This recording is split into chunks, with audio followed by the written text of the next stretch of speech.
In many cases, students keep asking, am I using the correct size of tray or not?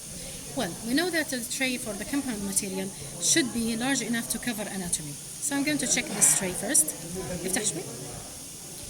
Okay, I'm going to see, is it covering the ridge from anterior? Yes, it is. I'm going to see from the inside, is it covering the hamular notches at the same time or not? Yes, it is. Okay, but I want to notice something.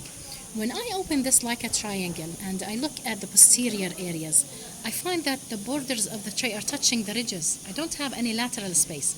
So if I'm going to just make it like a model, suppose this is the ridge, and suppose this is the tray.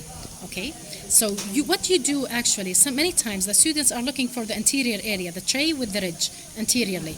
They forget to look at them posteriorly because they are obscured. You could not see the posterior borders while the tray is inside over the ridges.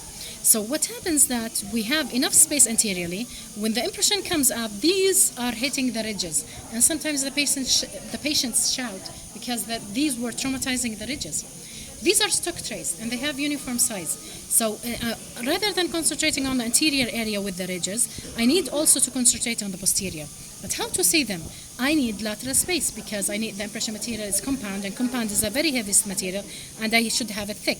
So if I want to check posteriorly that they're not touching the ridges. So how do I do that? I open like a triangle and begin looking sideways. So coming back to the tray. So even the tray is covering the anatomy, and this is what usually students do. They look at it, it's covering the ridge anterior, it's covering the ridge posterior, it's reaching the hamular area. Okay, but when we open like this, do you have any lateral space for impression material? No. The tray is touching the ridge posteriorly. Okay, so I need a larger size of tray. This is the larger size. I'm going to enter it. So many times students face difficulty while entering the tray. So the tray to enter, even if it's a large size, I don't let the patient open maximally. أيوة فاتحة بس فتحة.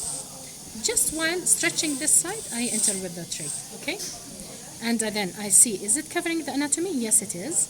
And also I have lateral space around the ridges. Look from the inside. You see that I have lateral space. I could move this easily. Okay, so this is one thing about the size of the tray, that it should have lateral space posteriorly, not only anteriorly. Okay, if I want to look anteriorly, also it's not touching the ridges. I have anterior. A second problem we face with the students and patients is that when the patient, this is loaded with impression material, the student wants to concentrate on the anterior, so they go, while going in, this hits the ridge and doesn't come back into the full depth. Okay, so we need this to be anterior from the ridge by around 1 centimeter. When you're rotating it, it will come closer, no problem.